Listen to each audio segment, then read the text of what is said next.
I'm a pediatric occupational therapist and have helped thousands of parents improve their child's development, but the biggest question I get is what a day in the life looks like with a newborn and how it can be made easier. So today I'm going to show you what a real 24 hours looks like with my 3-week-old.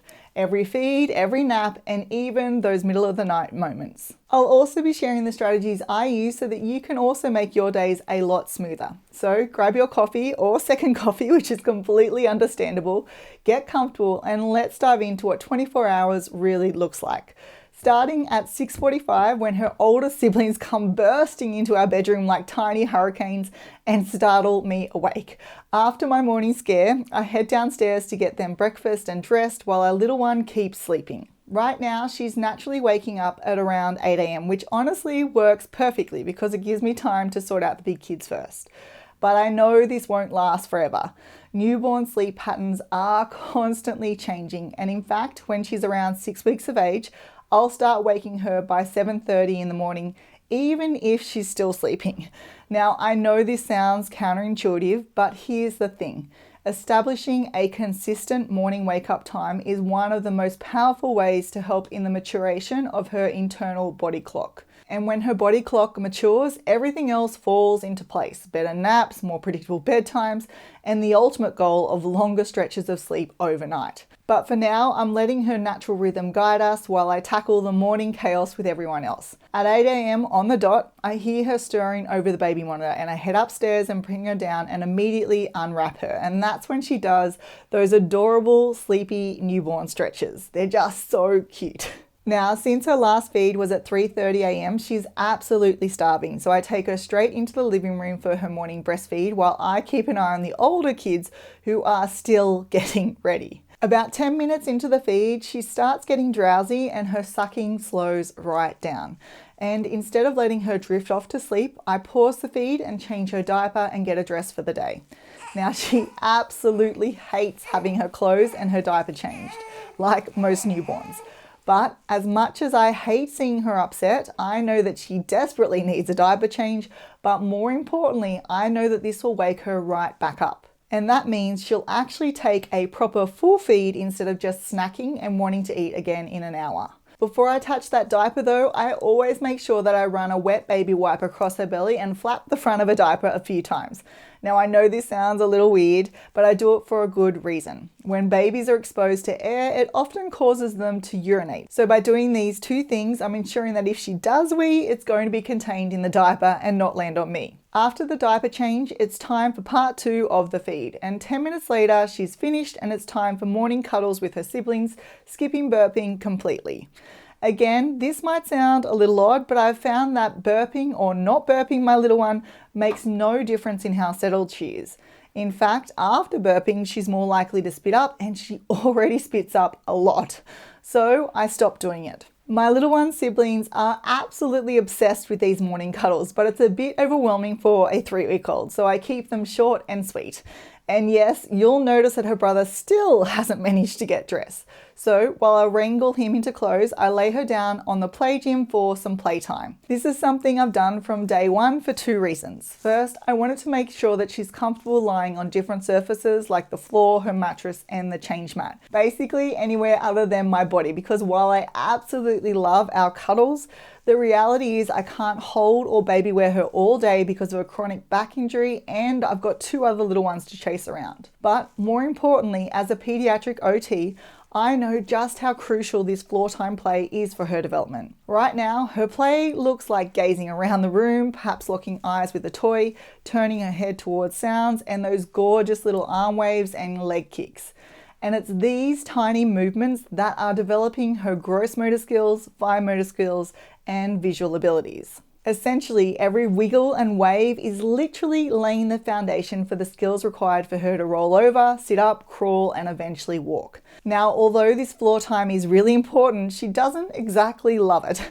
Honestly, her tolerance is about as long as her brother's attention span for getting dressed. So these play sessions are brief. After 10 minutes under the play gym, she starts to complain, so I change up the scenery a little and give her some playtime on the change mat, where she starts staring off into the distance. This is her sign that she's getting tired, so I swaddle her and lay her down in the pram to have her first nap there while we walk to the playground so her older siblings can get rid of some of their endless energy. At 10 a.m. we arrive back home and she's still sleeping, so I get her out of the pram and lay her down in the bassinet to finish her nap. Initially, she stirs a few moments after I lay her down, but since she isn't crying, in fact, she's quite calm, I stand close by but out of her line of sight and just watch, giving her the chance to fall back to sleep, which is exactly what she does. At 10:42, she wakes from her first nap and she's very hungry. So it's time for breastfeed number 2, where I follow my usual pattern of pausing mid-feed for a diaper change to keep her awake. But of course, mid-diaper change, she has a massive spit up, so it's time for a quick outfit change. Now, since my little one spits up a lot, which is honestly pretty normal for babies, especially newborns, I've become very fussy about what I dress her in. And I'm completely obsessed with onesies that have two-way zippers rather than press stud onesies, as they're so much quicker when you're dealing with multiple outfit changes a day. And when it's too warm for a onesie and she needs to wear a t-shirt, I always try to go for ones with envelope shoulders, which is that overlapping material at the shoulders. This little design feature allows me to pull the t-shirt down over her body instead of up over her head. And this means that the spit up doesn't get smeared through her hair or all over her face. The other thing I always have within arm's reach for diaper and clothing changes is a pacifier, because as I mentioned earlier, she absolutely hates having her diaper or clothes changed. And honestly, when she starts crying, it gets quite stressful and very loud, especially with 2 other children around. So to keep her calm, I always pop that pacifier in the moment she starts to protest. After the not so quick diaper and clothing change, it's back to nursing, and 10 minutes later she's finished and ready to play. And this playtime starts with having a chat while she's lying on my lap. And honestly, this is one of my favorite parts of the day.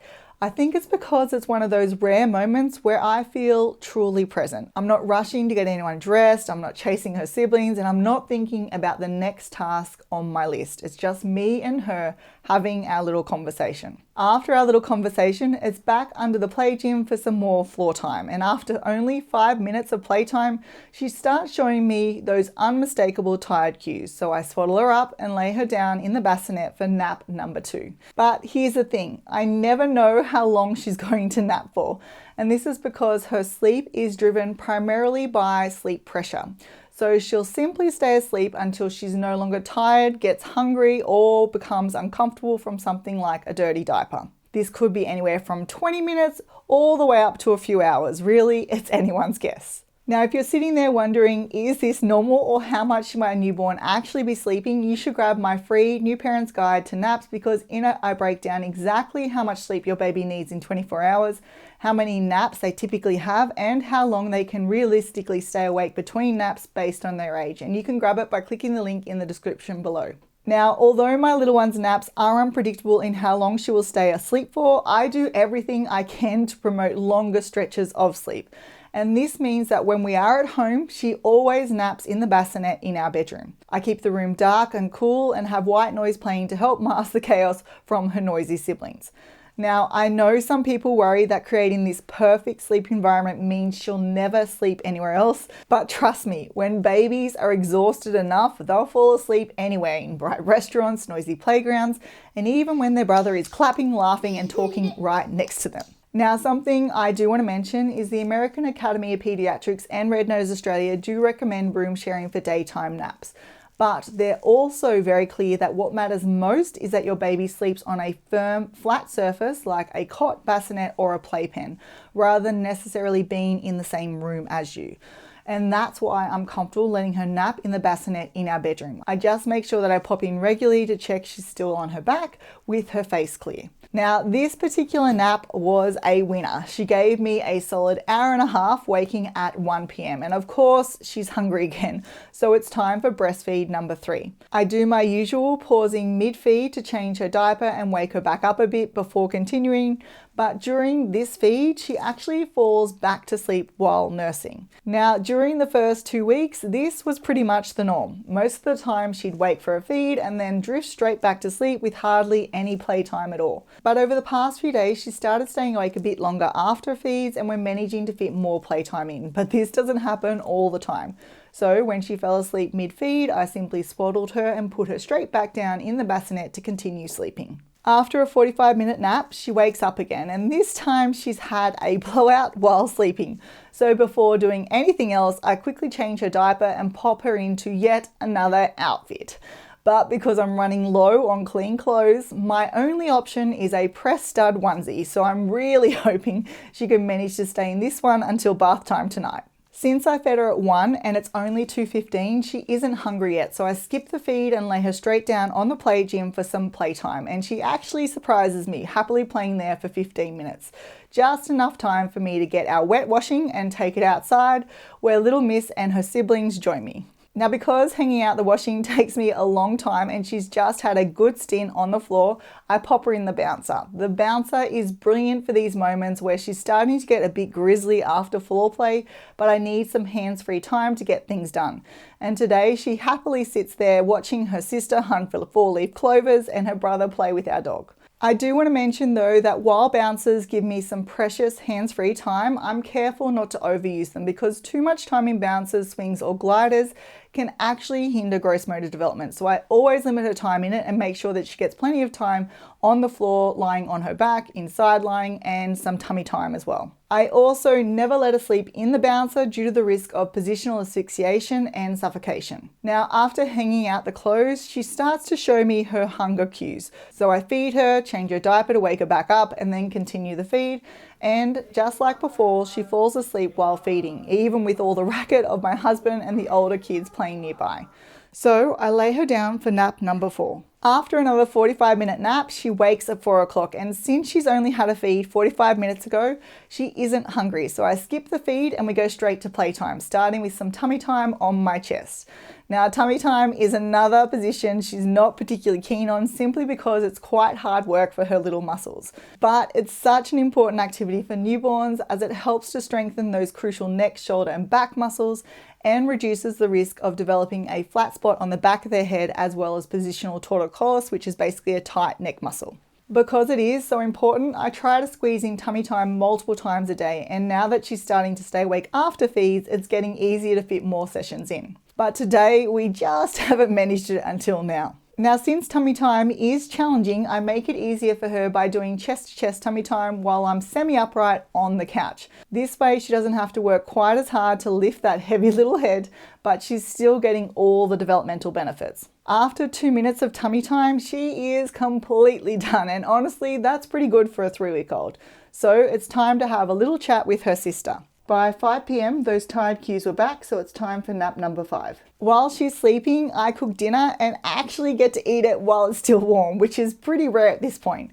Then at 6:30, she wakes up again and she's completely ravenous as it's been 3 hours since her last feed. From 6:30 to 6:50, I feed her while her dad gets the older 2 kids ready for bed, and then just as he finishes their bedtime routine, our little one vomits all over me. So dad takes over baby duty while I race upstairs to get changed. Once I'm sorted, it's bath time. Now, to minimize the chances that she will get upset during the bath, I get everything ready before I undress her. So I fill the bath, making sure the water temperature is at 38 degrees Celsius, which is 100 degrees Fahrenheit for my American friends, and I gather all the bathing essentials. So that's 2 face washes to wash her body, 2 towels, one for her to lie on and the other to dry her with, 2 clean diapers just in case she does a wee or a poop mid-change, some baby wipes and some barrier cream, 2 changes of clothes, again, one just in case of accidents, and some fragrance and dye-free soap and shampoo in a pump bottle so I can actually pump the product while I hold her in my other hand. Okay, now that everything's ready, it's bath time, and our daughter absolutely hated baths when we first started them. She would scream from start to finish. But we discovered that when we actually place a warm, wet face cloth on her chest, those tears stop. So that's what we do every bath time now, and she actually enjoys it. And if that doesn't work, I've always got the pacifier nearby as a backup. After a 15-minute bath, it's time to get her out, dried and dressed for some playtime with her dad. And while they're playing, I get everything I might possibly need for overnight feeds, because the last thing I want is to be creeping downstairs in the dark, potentially waking the older kids. Plus, all that extra movement just wakes her up more, which means that we'll both be awake for a lot longer, and I really don't want that at 3 a.m. My overnight survival kit includes some extra diapers, some wipes, some barrier cream, a disposable change mat, a waterproof mattress protector, a clean fitted sheet, a backup swaddle, and some spare clothes. Basically, I'm preparing for every possible scenario so those middle of the night feeds can be as quick and quiet as possible. At 7:30, it's time for a final feed of the day, and this one's typically longer, usually lasting between 20 to 30 minutes, and sometimes she'll drift off while nursing. Tonight though, she stays awake, so I complete her bedtime routine and lay her down in her bassinet at 8 p.m. for the night. Initially, she falls asleep, which is great, but then she starts stirring again just 90 seconds later. But since she's only squirming around and not actually crying out, I stay close by and give her the space to settle back to sleep on her own, which is exactly what she does. Now, as of this week, she's waking 2 times overnight for a feed, and tonight she wakes for her first feed at 11 o'clock. At this point, I get her up, unwrap her, feed her, then pause mid-feed to change her diaper, then swaddle her back up and continue the feed, and she falls asleep while nursing. Then I just gently lay her back down to continue sleeping, and we're both back in bed by 11:20. Then she wakes again at 3:30 for her second overnight feed, where we follow the same routine, where I unwrap her, feed her, do a diaper change, re-swaddle her, and then finish the feed. And again, she drifts off while nursing, and I lay her back down in her bassinet, where she continues sleeping until her wake-up time at 8 a.m. the next morning. One of the biggest reasons she's sleeping so well overnight is because I've learned to avoid 4 critical mistakes that can absolutely destroy a baby's sleep. I made every single one of these mistakes with my first daughter, and it cost us months of broken sleep. So if you want to know what these mistakes are, and more importantly, the simple tweaks that can turn your nights around, make sure you watch this video next. Trust me, these small changes can make a massive difference in your whole family's sleep.